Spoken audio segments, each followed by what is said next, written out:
And then maybe in the meantime, as people come in, I just wanted to give briefly a little bit of context about this workshop, right? As part of like the Mellon grant that St. Lawrence College received in partnership with Bronx Community College from the Mellon Foundation to create a pedagogical project around the question of climate justice. Part of that effort, that project includes trying to document the work that our faculty and also our students are doing by putting it online and available to interested people in general. And so we thought that a big part of like this effort of like publicizing and showing our work was to learn more about the possibilities that the new field of digital humanities offers. And so this is why today we have this first workshop hosted by Claudia Berger from St. Lawrence College, the library. And I will post right away and several times during the meeting. Yeah, I'm on a Zoom meeting. Oh yeah, somebody's not. Yeah, okay. I'm sending the post. I'm putting the post in the chat. I will put it several times for people who are coming late about the instructions about how to create an account with the platform that we'll be using today. Claudia, do you want to take it from here? Yeah. So obligatory. Give me 1 second while I share my screen. Okay. So as Eric said, today we're going to be doing a workshop on digital storytelling with maps. And this is going to be sort of a demonstration of ArcGIS StoryMaps. I am Claudia Berger, the Digital Humanities Librarian at St. Lawrence, and I'm very excited to be going through this with you all today. Before we get into it all, I just want to give you a little overview of how I see the next hour or so going. I'm going to give a brief overview of the tool and some background information about it. It should be a little under 10 minutes. Then I'll do a demonstration of how to create a project in ArcGIS StoryMaps, just so you can see sort of what the back end looks like. And then hopefully it'll be about 30 minutes or so for you all to try it out and ask questions either about things you're having problem with or more general questions about how this could be incorporated into classes. And just so you know, I'm going to put this link in the chat. You do not have to write down every single thing that I say today. This link will give you access to this Google Drive folder, which has the slides I'm using here, as well as all of the information you can use to build the project that we're going to do later. So all of the text, images, map information, this will all be here. And I'll share it again later in the presentation. But you have access to all these slides and you can look at them later, have it up on your own computer if you want to follow along, whatever makes the most sense to you. Before we get going, I just want to clarify one thing. There are multiple StoryMaps tools, so I just want to make sure we all know which one we're talking about. There's ArcGIS StoryMaps and then there's StoryMaps.js. ArcGIS StoryMaps is a product developed by Esri, which is a for-profit GIS company. It does have sort of proprietary software that usually requires a paid license to use, but there are free options, which is what we'll be looking at today. And essentially, it creates a web page that has maps as well as other media on it. Whereas StoryMap.js, which is developed by the Knight Lab at Northwestern, it's a completely free open source product I do recommend, but instead of creating sort of a web page, it creates a standalone map, which you then can link to or embed in a web page, but it doesn't have that contextual information. And so just so you know, going forward, if I say StoryMaps, I do mean ArcGIS StoryMaps. And just to explain a little bit what I mean by that. So this is the project that we will be looking at sort of building ourselves at the end. It has a lot of text, a lot of images that provide context for the map before, and you can change the order of the map itself, whereas other tools really just focus on making a map. I like that this sort of is akin to an essay in that you are still putting a lot of information around it. So that is why I think it is a great tool, even if it is limited in what you can do freely. So like I said, you can make they call it a public account, the free account, and that is available to anyone for non-commercial, non-governmental uses. The only distinction between this and the paid accounts is there's certain features you can't use. In creating your story, you can't put in audio or embed web pages, but that's kind of fine. You can make a very robust project, yes, using these media types. Like you can still insert images, you can still make maps, you can put in videos, and there's a lot you can do with that. You don't need all of these other things, and you can do a lot of workarounds to get some of that information in your project anyway, and I'm happy to look into some of those with you if you have follow-up questions. Before we get started, there's just like some things that are good to think about before you create the story map. Just as you might make an outline for an essay before you get started, I really recommend making an outline or sketch of what you want the page to look like, not just thinking about sort of the paragraphs and the content, but what images you want, what other media things you want, and where you want it to appear. Because you're not just sort of making a thing people read, people are interacting, it's sort of very visually presented. So having an idea before you get started can be really helpful and makes looking at the blank page a little less intimidating. In that same vein, I also recommend having all of your data and all of your text and images for your map ready. That way, when you're putting it into the map, you're just sort of copying, pasting stuff. You're not trying to figure out what it is you're mapping at the same time. It'll just make that go a little bit smoother for you. Additionally, as you're thinking about this is a publicly published project at the end. So you have to think about your audience and who you're writing for.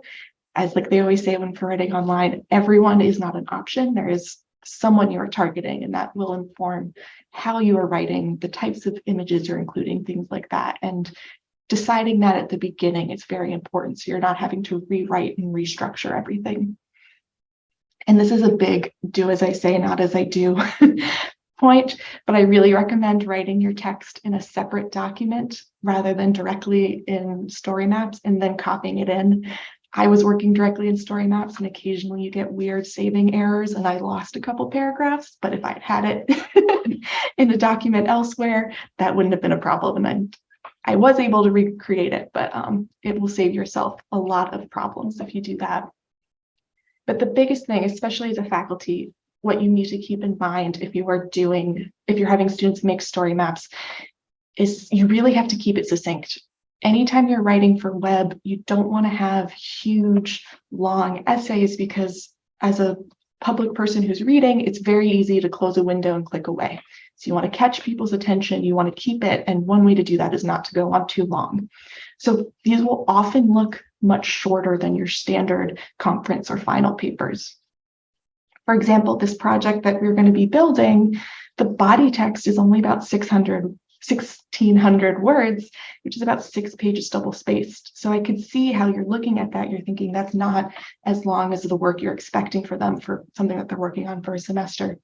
But you also have to keep in mind this map has 46 items on it, and each item has just over 100-word description. So that's an additional 4,600 words. And if you take that all together, that's about a 23-page paper. And that doesn't take into account the much more time and effort that went into getting the data ready to map. I had to do sort of traditional research to write the body text, but then there's all this other little David work. So this actually might even be bigger and longer than something a student could do over the course of a semester. But I think as faculty, you just have to figure out how to assess a project, and it's sort of the image is worth 1,000 words, thinking of how the map itself is sort of pages of a paper too. And so don't expect the text to look as long as you're used to. I'm not going to go through these too in depth because you have the link to the slide, but these are a couple of tutorials and tips for using ArcGIS, which if you are using, you can either share with your students or review yourself. They're very good. They're very basic. A couple of these are from ArcGIS themselves, so it's things showing you the different features. But I'm also here to be a resource for you. And then here are a couple of examples of different projects. Considering this is coming from Slice, I have tried to pick more environmentally focused projects, but if you want to see different ways you can use the tool, these are some really nice ones, including this is a gallery from ArcGIS of just like a lot of their work. I will note some of these were maybe using the paid account and might have features that aren't available in the free one, so to keep that in mind. But this first one, which is the one we're going to be building together, was made completely with the free account. So everything that I've done on that project, you can do as well. And we will be looking at that a little bit more. So we're going to pivot. I'm going to do a demonstration of the tool. I'm going to be switching screens, but I'll come back to this at the end. Essentially, when we do the hands-on portion, these are like a couple things I'd like you to try. And if you haven't already, to make an account on ArcGIS, if you click the sign in option, you'll be greeted with this screen here, and you can do the create an ArcGIS public account. I want you to make a story, give it a title, add some content, and to experiment with some different themes and map designs. And I'm going to show you how to do all of that. So don't worry, we're going to, yeah. Claudia, can I interrupt? I think I'm realizing the links that you put into the chat were directed to people in the waiting room. So apologies, I will resend all of that. Well, here is the link to all the materials, and here is the link to StoryMaps. Here you go.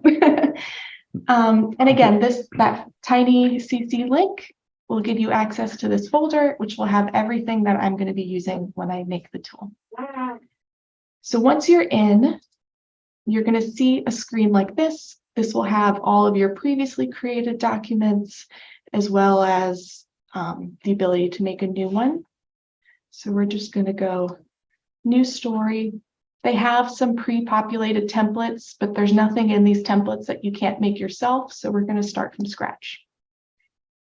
And I am using, in this materials folder, the main text document. So here, so all the text you're going to see me pulling is coming from here, but I'm just going to open it again over here. We go. Sorry, I have the Zoom controls right on top of everything I need. So we're going to do the title, demonstration.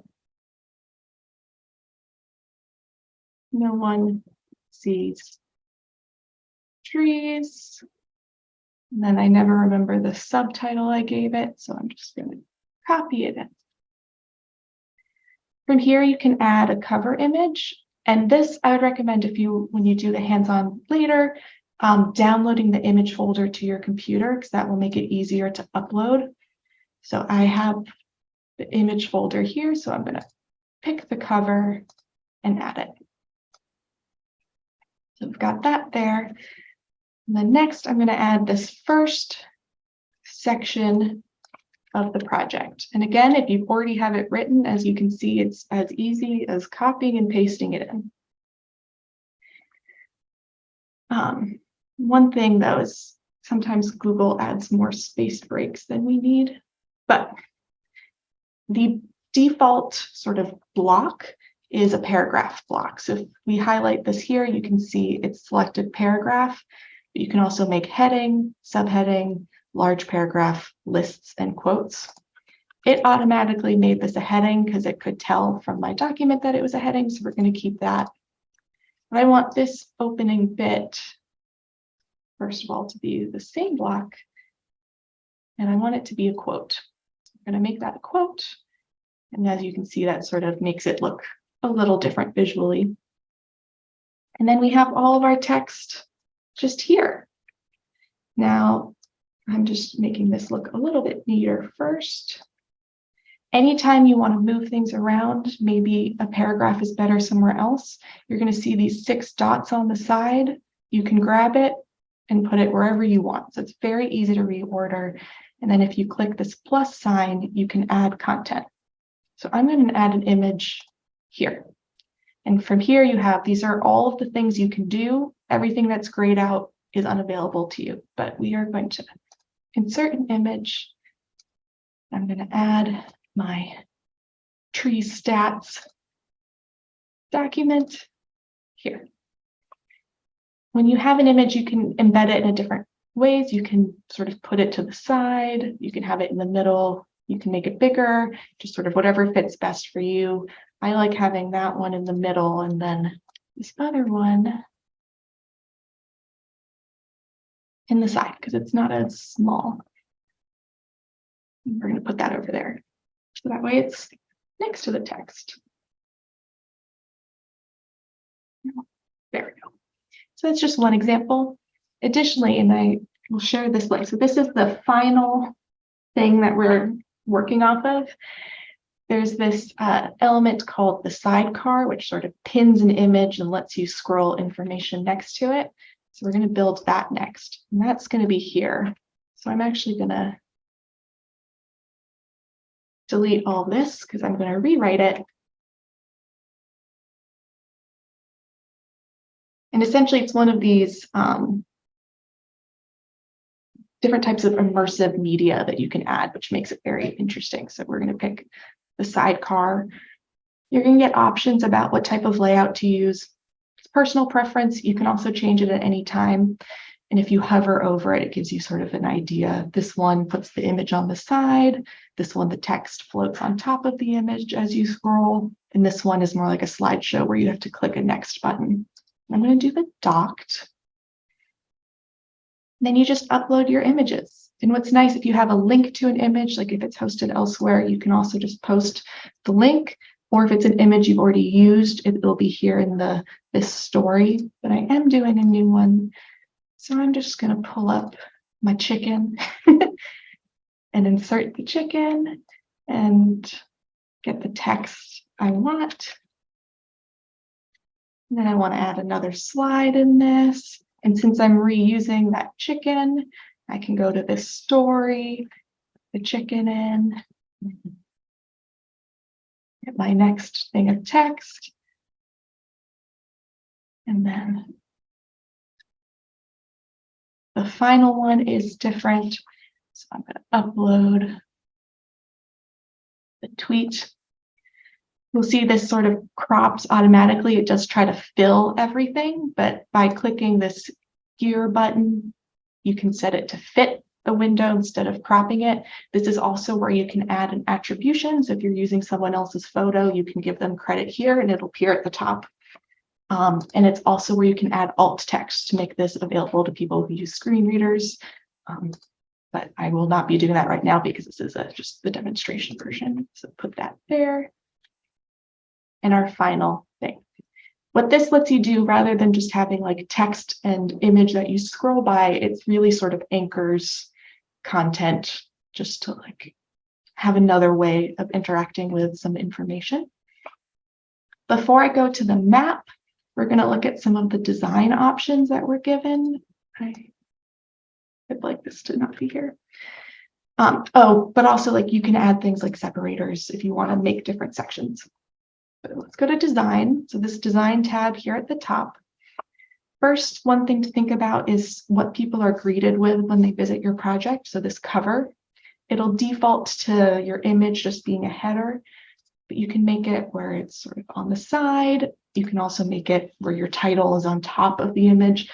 Because my image has text, it's a little tricky to see on this one. So we're gonna do it on the side. And I just, for personal preference, like the image on the left. I don't know why. And then you have this option of adding a navigation bar. So that would just go here. And then everything you set as a heading would appear on the navigation bar. So if you had a very long project, you could put different sections and that would let people jump straight away to the pieces that they want. This is a shorter one though, so I'm not going to include that. Your other option is to include a credits at the bottom of your text. You can toggle it off or on. This is great if you are doing a class project. You can put information about the class here. If this is something that's coming out of a grant project, you could put information about the funding. It just lets you sort of outside of the project put some more contextual information. You could even do like a recommended citation, like this is how I want you to cite it, or funding, with all the funding credits down below. So it just lets you sort of add more attribution. You could also link to people's individual websites if there was a lot of authors on a project. We're going to turn credits off for now. And then you're going to get themes. With a free account, you can't customize themes, so we are beholden to the 6 themes they give us. It will always default to Summit, but there are a few others, and this is just picking the one that makes the most sense for your project. They change the color, but also some of the fonts. So here you have a darker one. There's Ridgeline, that's kind of green. Mesa, title. And so you can see it's not just color. This one's like adding a box around the quotes. And then slate. For no reason at all, I thought slate worked for this project really well. So we're going to keep that. And we're going to X out of that. There are 2 different ways to make maps, and they result in 2 different types of maps. And for this map portion, if you go back to this materials folder, and I'm going to drop that there, it's just all in the map data. So this text document, tree text, is really the only one you need. This is just if you're interested in more information about sort of how I built this project. This is like the full data set, and this is the subset we're looking at. But if you go to tree text, you can see each of these sort of sections is one item that I'm going to add to my map. And I've added a note. The Prospect Park and Central Park data is a little funky, so I'm not going to start with that one. I will show you how to do it, but it's a little more annoying. So we're going to start with the red maple entry. So we're going to add, you can add a map here, which is under media, or in the immersive section, you can add a map tour. And I'll be showing you both and sort of explaining the differences between the 2. But first, we're going to add a map. And we're going to make an express map. This is something if you had like a bigger ArcGIS account and you had made maps in their other tools, you could put those in your project. But since we don't, we have to create express maps. So we're going to go to this red maple, and I'm going to copy the address 204 Roma Avenue. And we're going to search by location. And you can see it just pops right on up. Staten Island. So we're going to add this to our map. And I'm going to copy. So this is the red maple. So we're going to make the title text the red maple, and then add my little paragraph that I wrote about it here. This is also where you can add an image. In this express map, you do have to upload images. And unfortunately, because I had 46 items, I did not download each one. Because in the other map, you can use a link. So I'm just going to use this chicken again. This is not a red maple. But you can also pick the style of pin and the color here. So if you decided you wanted blue instead, and then hit done. And then you have it on your map. What's nice about this express map option, if we sort of zoom out, the express map is sort of, while it is interactive and people can click around, it's designed to sort of be static on the page. It's not sort of guiding the user through, but there's a couple of different tools you can use. So like this T tool adds an annotation. So we could click and say, New York City, trees. And then you can change the style, where it is. You can also have it bigger, whatever, or point to something.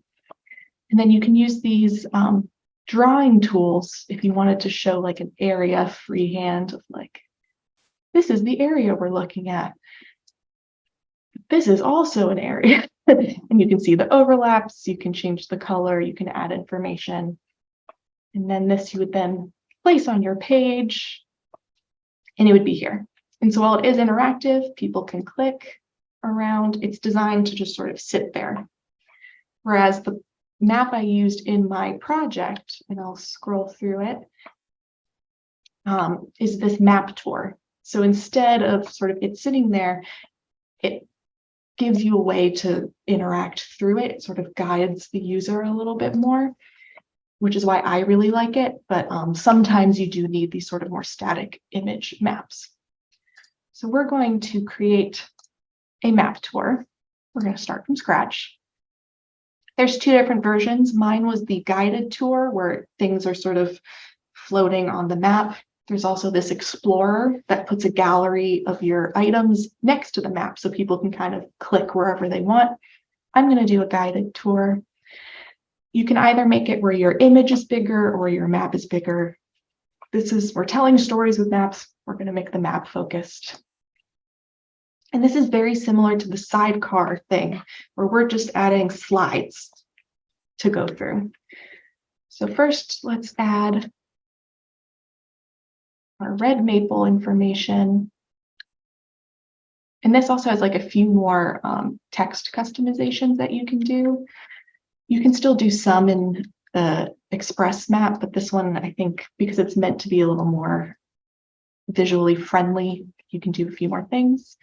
And you can also add an image or video to be the sort of media type associated.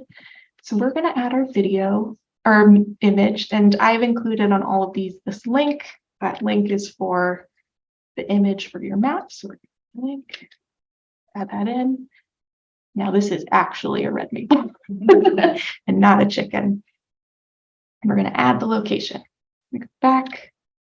And this is sort of very similar to the other map option of type it in, add it to the map, and then you have to add the location so it's there. I mentioned, like, for this in Prospect Park, it doesn't recognize the different locations within the park, but I know roughly where it's going to go. So I'll show you how you can sort of manually add a location if you can't precisely add it. So we're going to do Prospect Park, Brooklyn, which it's just going to like point you to the very middle of the park, but that's not where the tree is. So I'm going to close this, zoom in, and just click my point. So it's that easy. Anywhere you click can be made a point. And I'm going to add that to my location. And then we're going to add this white fur.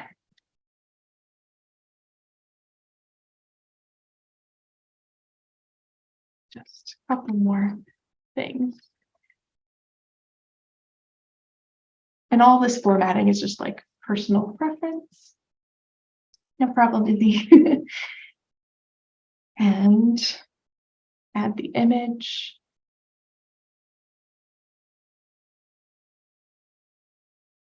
Like that. And since technically this was first because I'm doing it alphabetical, I can just slide it over and now it's the first item on my map. And so that's that. And you can add as many places as you want. One thing, there's different, they call them base maps, which is sort of the map you're using. And this is for both types of maps. If you go to sort of the map options, you can pick a new one under select base map. They have ones that are like satellite views. They have ones that are more sort of graphic. For this project, it's called the like modern antique map. I like it because you can sort of see where the parks are, where a lot of these trees are located. And then you just hit done. And that sort of gives you your new personalized map. The one other thing I think you should know before you try it yourself is if you go to this preview tab and just say yes, you can see what the project would look like, not just on a desktop, but on mobile as well as tablets. And that's another great thing why ArcGIS StoryMaps is a great tool, is it makes mobile optimized projects. So you don't have to really worry about changing the format. It kind of does it for you. But this way, by selecting these different icons, you can see what it looks like on different types of screens. And that's like a good thing to know about, but also because it does it for you, you don't have to worry about it too much. And then when you're ready, you would just hit publish. I'm not going to actually publish this one, but this is the final version. I spent a little bit more time doing. You can see it's very similar. I've got my pull quote, my separator, the sidecar we looked at, and then text and my map. And this is the same sort of map that we just did, it has many more items on it. So to get through it, you kind of have to scroll. But then I have a little more information, and like any good research project, I added my references in. So you can make a whole little reference section at the end. And this is sort of how I did my credit line. Would love to sort of open this up both to questions and get you all in the tool and see how things go. It's a little confusing. I know ideally you do sort of tech demos in person. That way I could walk around and look at your screens. But yeah, I'd like to take this opportunity. If you need a goal, I would say try to add like a paragraph, change a paragraph into a different type of content, upload an image, and just sort of experiment a little bit. So yeah, and I can drop the link again. This is where you can make your account. This is where you can find my materials. And if you want to look at that project that I made, you can see that here.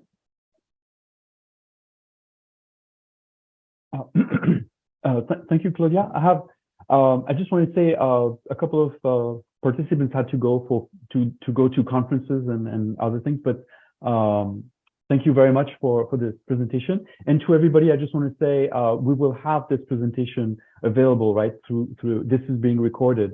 Maybe this is something we should have mentioned early on, but so it will be available for people later. And I had just one question, maybe to start the conversation. When you say publish the map, what does that mean? Where is it published or hosted? Yeah, so it's all done by ArcGIS, and so I will show you if I go to edit the story that I already built. And let's say I make a change. I can then, if I hit publish, it'll sort of make a story card, and I can make it privately published, but then no one else can see it, so it doesn't really make sense. So you make it public, you hit publish, and then it just makes a web page for you. You've published your story, it'll load in a second, and then this is the link that you can share with people. Okay. And it is an ArcGIS website. Yes, Mary? Yeah. So I'm interested in actually in the private. You said this doesn't make any sense to have private, but I'm working on family history material and I'm doing maps of London, and I wouldn't want to publish it right now, but I might want to share it with my cousins. So is that where the private function might come in? It's hard to say. I have to do a little more research into what private means. Okay. When you have a paid account, you can make it so, for example, only people in your institution can see it. But when it gives you that private option, it says only you can see it. So I wonder if that means that only you logged in and not if you share the link with people. I will say you can make this public, but unless you told people where to go, I'm not sure people would find it because it's not just like on their homepage. So you could probably publish it, share it with your family, and not expect like hundreds of people to be accessing it.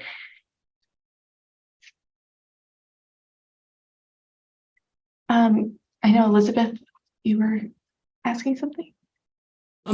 Yes, following up on what Mary was asking, I was wondering the same thing. So I'll often use Google Slides and share them with just a small group in my class. And I find that super convenient, but this affords a lot more possibilities. Visually, I do a project in my art and visual perception class where they have to prepare perceptual tours of museums like the Met. And so I'm excited about the possibilities of having the students use this tool. So I'm wondering if the thing is true that private is only you and you only have those two options, is there any chance that the college would purchase the paid version for students to use in projects?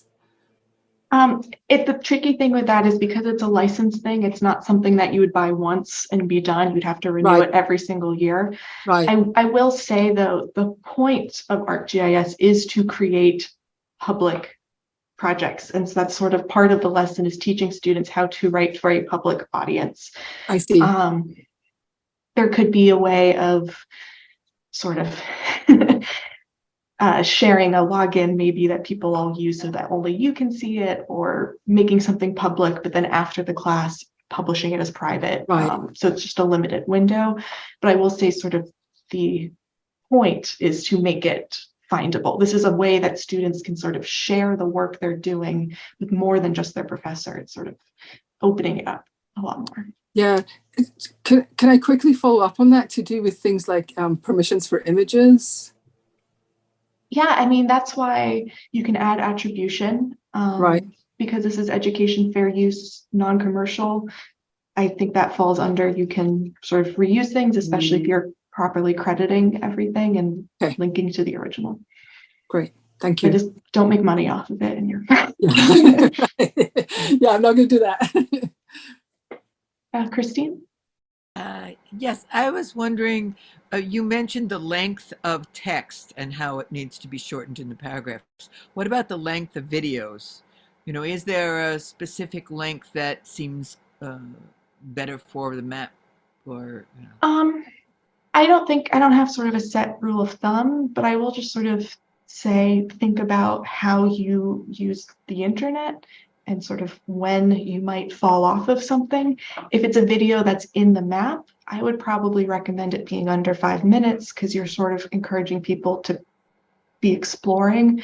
Whereas if maybe it's a video that's in the text, it could be a little bit longer. But just sort of thinking about, and this is a personal thing, like how long do you tend to spend on a sort of data project? 5 minutes seems actually rather It's quite long. Yeah, I would say like a minute so, is best. That's great. You know, 2 minutes, 1 minute, and if it were on the map, you might even go shorter. Okay, yeah. Thank you. I have a question. I assume that there's no way of downloading this in any way, in any format, right? They do give you an option to print it, and you can save it as a PDF. It makes it a little funny looking because sort of each item on the map becomes like a page, which is how they show like the image and the information with like the map. I mean, the whole point of the map is to be interactive. So by flattening it, it looks odd, but it is sort of savable. And additionally, if you do sort of what I did and have your file saved outside of the map, like I have my text that has all of the information on it. I also have the document of all my data. You have it saved outside of the tool, so you're not beholden to ArcGIS to preserve your pieces. Okay, very good, thank you. I had a question, Claudia. So obviously this connects, the mapping function connects to Google Maps in some way or something like that in order to go to Staten Island, for example. But could you embed a map of that you had like classical Rome or something, ancient classical Rome, or a map of like Narnia, you know, a fantasy location, and then be able to pin that in some way? So I will say it's not Google. They're using their own proprietary map. This is what they do. Is Esri is a GIS software used for lots of things. With the different base maps, you could pick different ones. They will not, I don't believe you can upload sort of like a historic map to be your base map in this. And it is tied to sort of the world as is, as a like GIS software company. They are not thinking of creative imaginary maps. StoryMap.js does let you do that. The open source tool I mentioned at the beginning, there are tutorials to add historic maps to that platform. So you could, if you had a map of the Roman Empire, upload that. You could also, sort of called like map warping, upload an imaginary map with pretend coordinates and annotate that too.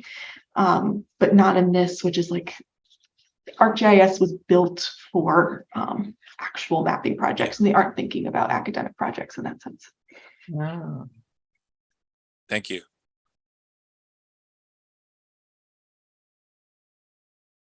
But can I say, could you imagine like uploading a map, such as an imaginary map, as like a document, right? And then would there be some functionalities with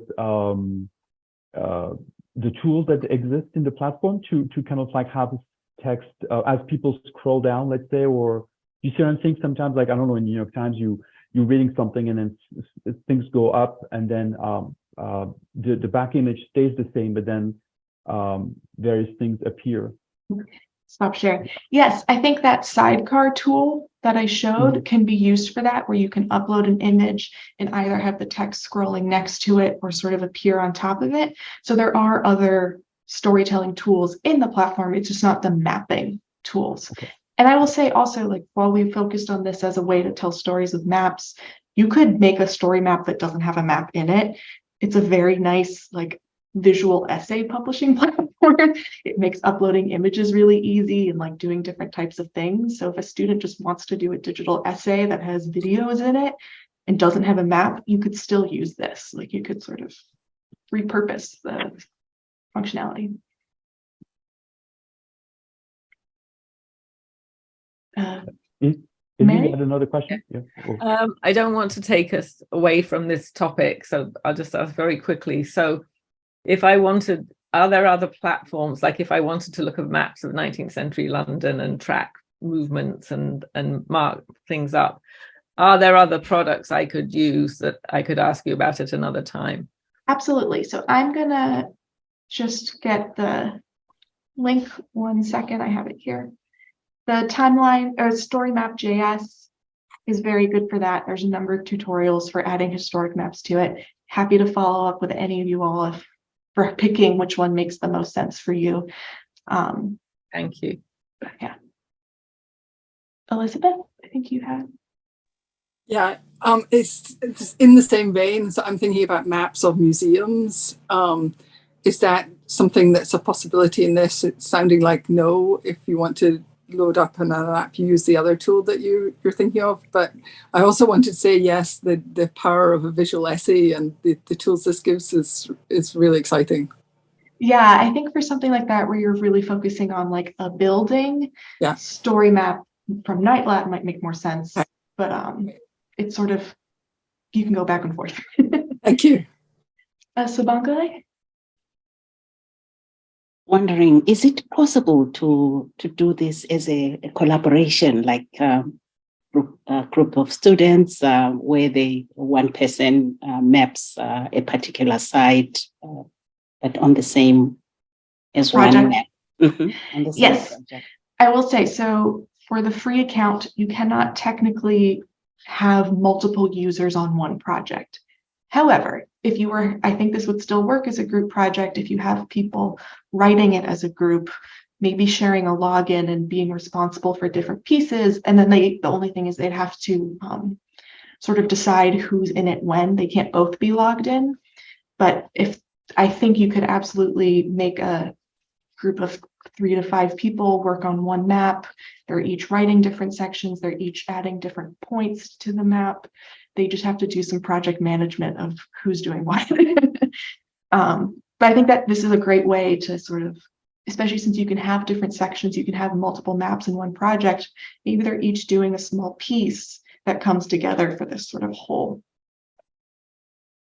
And I wish you could invite users, because you can in the paid version have like a group of people editing one, but there's workarounds.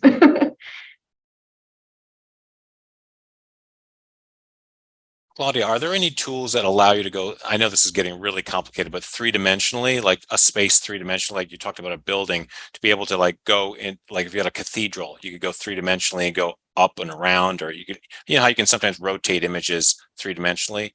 Is there any tool other than story maps that you know of? Not off the top of my head. I think that's sort of entering into things that would be more technologically advanced for just like a undergraduate course. I would have to do some research into it. That requires the images that you would have to build something like that. Right. Are not things I think people have access to, especially depending on the topic.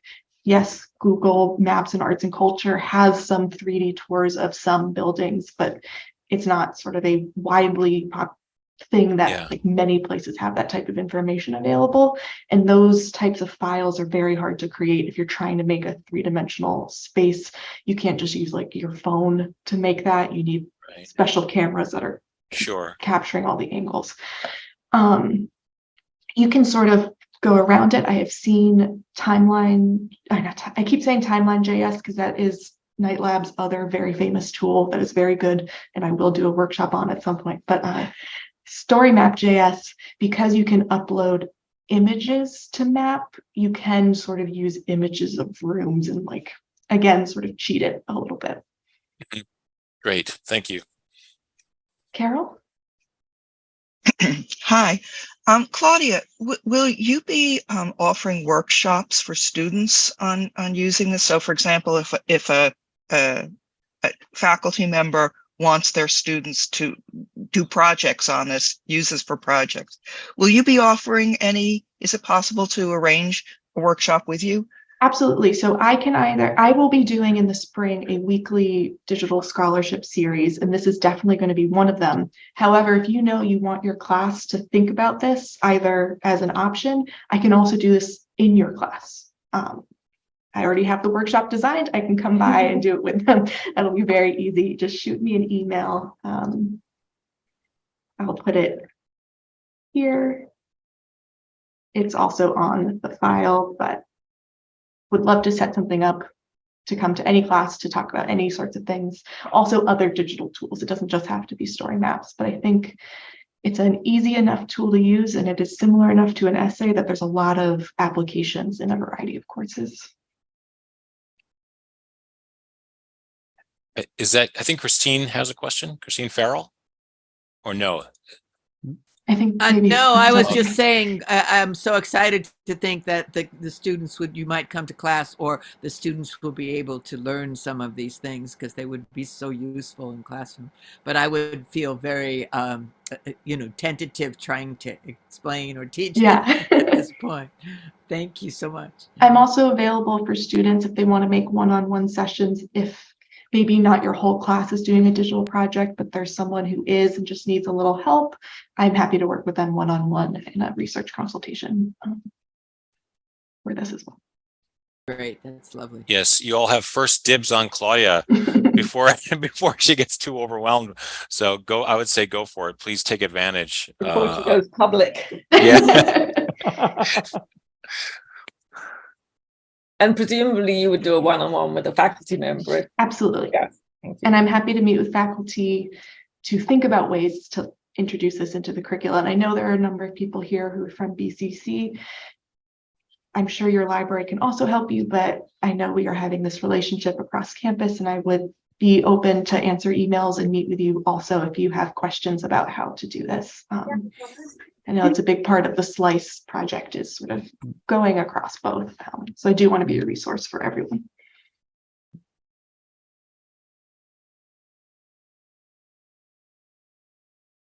Were you planning, Claudia, were you planning an ArcGIS? Was ArcGIS part of one of the workshops for next spring? It is. I think sometime in February I'm planning on doing it. But again, if this is something, I can do it for your class. Great. Can I ask a question that is more about like the project that you about the overstory? Yeah.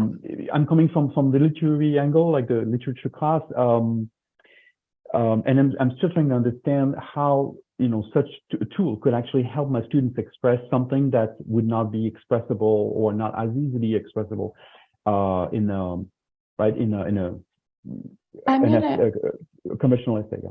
I'm going to share my screen again. I realize I didn't actually introduce my project, and for that, I apologize. So I spent the last semester building a data set. I don't know if you're familiar with the book, The Overstory. I have it here.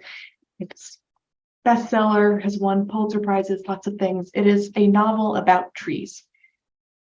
I went through the book and recorded every single reference to a specific tree in the book, and I made a giant data set. That data set is here. It's this all trees. There are over 800 references to trees in the novel. But I took that data set and I compared it to, and I'm just finding the point in my project where I talk about it. There's a number of data sets in New York City about what trees are where. There's the Great Trees of New York City. Central Park has a tree guide. New York City Open Data has a street tree census of all the trees planted across the city. And then Prospect Park has this tree keeper database. So I compared my data set of all the trees in the novel to what trees are in New York City. And the point of my map is to show where people could go see the trees that are talked about. Because this whole book is about seeing trees and understanding trees, but there are no pictures. You don't leave it actually knowing what trees look like. And so this is if you want to finish reading the book and then go visit, these are all the places. I mean, there's many more, but these are the places you could go find the trees that are in the book.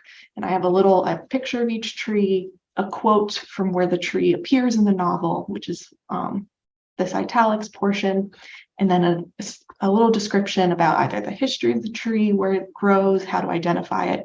The idea being it's sort of a companion guide to the book to think about how to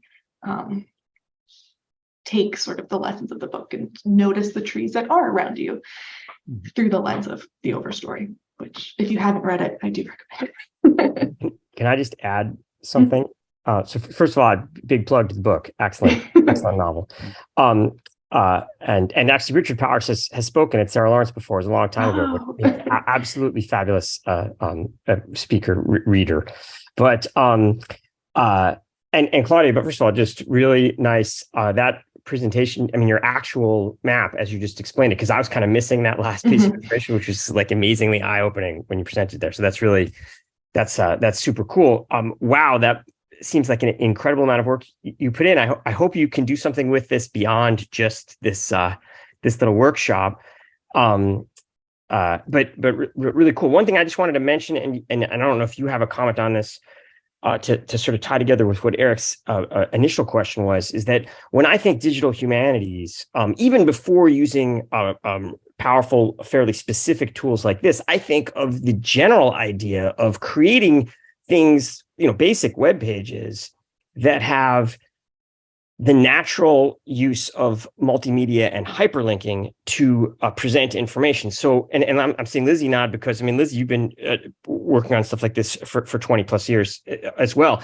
So often I have students in conference, I give them the option to learn how to do this. And then I explain to them exactly what you said, is that the whole idea is you're going to use fewer words, not less proofread, not less well thought out, not less well written, but fewer words. And you're going to use the structure, the hyperstructure of the page, right, to present information that would otherwise take a lot of time. Now, students often struggle, for example, with transitional sections in their writing. I just wrote the first part on the history of whatever, and now I'm going to talk about the conflict and wherever, and they don't do well. That's a skill that they should learn to do. But one advantage that they can have, particularly for introductory students, is by using sort of a hyperlinked medium. It's clear that you're creating a transition from point A to point B, and that the clicking of doing that is expressing that, and it can be less daunting to students who are worried about creating a larger, polished product. Anyway, I just thought I'd mention that. Yeah, and one of the other things I can do, and I've done it for a handful of classes this semester already, is I've prepared sort of basic digital humanities in X presentations. And so if you want to talk to your class about other options besides a paper of what they could do, I can prepare a slideshow or a document about what digital humanities in a different field could look like, with examples of projects, of things that are doable in a semester. Because a lot of the times the projects you pull up are graduate or faculty multi-year funded projects. They're not doing that. They need things that can be done in a 15-week semester. So I can show them, these are different tools you could use. This is how you could use those tools. And I can help you with any of them if that is a thing that they're interested in. Because digital humanities is like 20,000 different things. There isn't one way to do digital humanities. It isn't all maps. It isn't all sort of website. There's like a lot of different options, and sort of showing the different things, I think, is the hardest part to get people interested. Is there's too many options. So just narrowing it down a lot.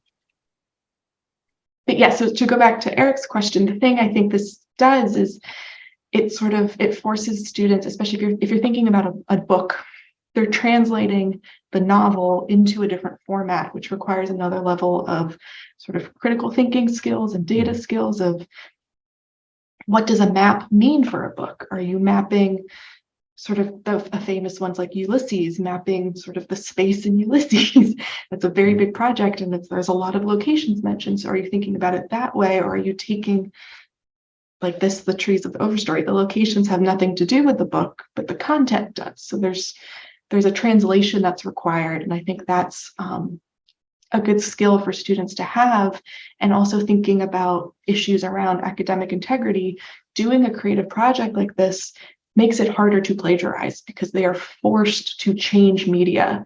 They can't just copy and paste. Like there's other types of things going on. So there's another added benefit of, by making them translate across tools and skills and platforms, they're doing a lot of critical analysis and thinking. Absolutely. And also, you know, if you're really focused on a book like Ulysses, you can actually just go deep text analysis of the book itself, a whole other way of like sort of interior, getting right into the inside of the formal aspects and structure of a book. So this is, you know, taking a book and then sort of exploding it. But this, the other idea is going into the book through, and that's another area of discovery in digital humanities. So I'm going to do some text analysis workshops too, and sort of looking at Voyant as an easy tool to use for that. And again, that's something I could do in your classes if that's a tool you're interested in. It's a very easy basic textual analysis tool where you just like copy text in and it lets you do some fun things with it. And I can. But so can I ask a question specifically about this, about text analysis? Like, could it be possible to be embedded into this platform that we're talking about right now? Like, could you have an excerpt of a text and then somehow you can highlight different words, or you can make it dynamic so that you can explain how various themes are organized within that page? So the reason I showed the sidecar feature is I think that's really powerful, because you could have an image of a paragraph and then the next sort of slide in that sidecar is the image marked up that you could do either printing it out, writing on it, and scan. There's a number of ways you could do that, but I think that lets you sort of really explore media very nicely through sort of using the tools that are already there. So you could show like a passage from the book, do an analysis of it, and then have a map that's related to that. Like there are ways, creative ways that students can sort of present these types of steps in that process of how you're pulling information out from a text. And if they do something like Voyant tools for text analysis, that would create, you could create an image of sort of the topic modeling of a book and then have that be one of your sort of things in your essay. So these can all sort of be combined in really interesting ways.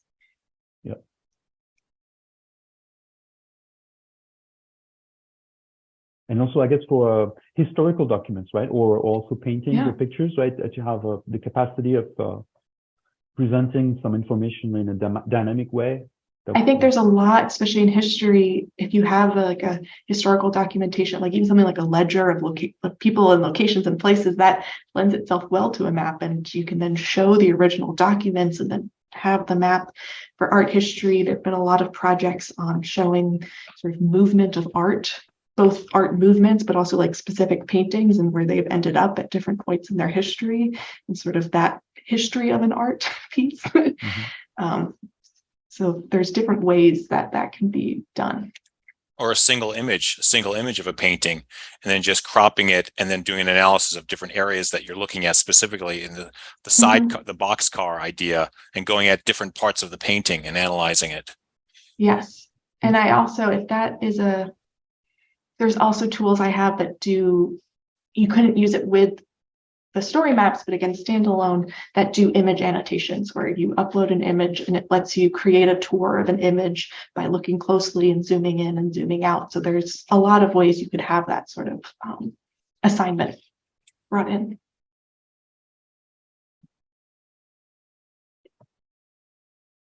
And speaking of those other tools and everything, we intend to have other workshops of this kind. Most likely one in the spring semester and then in subsequent years. So eventually we'll be able to, I guess, to present various aspects of like all those possibilities.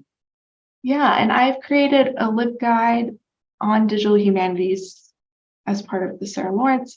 I have a whole page on tools. All of these are listed there. There's also more that aren't listed there. And I'm working on finding tutorials for each one. So if you just want to get like an idea of the sort of different things you can do, that's maybe a good starting point. And I'm happy to follow up about any of them. Do you think the workshops will be primarily on-site or at Zoom based, Claudia? I think they could benefit, either could be an advantage depending on the top subject matter, I guess. My goal for the weekly ones I am doing, they are on-site primarily for students. Faculty, of course, are welcome, but as an idea of like a drop-in, having people come by and trying things out and being there to help them. With Zoom, it's hard if people are having a problem without making them share their screen in front of a group of people to have that sort of idea, but I'm also happy outside of that sort of weekly thing to do some more Zoom workshops, especially across the two campuses. Fantastic. It seems we're coming to the end of the presentation. I mean, of the workshop. So should we stop it here, or anybody has more questions? I'm just Makes sense. Yeah, thank you so much, everybody. It's amazing. Thank you. It's rigorous. It's real. It's demanding. It's just as demanding as an essay for sure, if not a little bit more, maybe. I have a student who I've been really worried about because she really has some learning disabilities and writing's been hard, and so she's been making a document with images and sound. I've got her doing something on music, but I actually sent her the link to this morning because I actually think this could be like a lifesaver for her because she's so smart and so stuck. Oh, absolutely. For visual thinkers. Yeah. Thank you. And I think that this dovetails with many of the projects that our students have done at Sarah Lawrence that bring in other disciplines from the creative arts in their humanities courses and social sciences. So this is not against our tradition. This is actually, part of our tradition. Absolutely. Spread the word, you guys. Please talk to your colleagues, talk to your fellow faculty. I talk to Claudia. I'm not I have a lot of time. Don't worry. Thanks, folks. That was great. Thank you, everybody. Thank you so much. All right, it's wonderful. Thanks. Thank you. Bye-bye.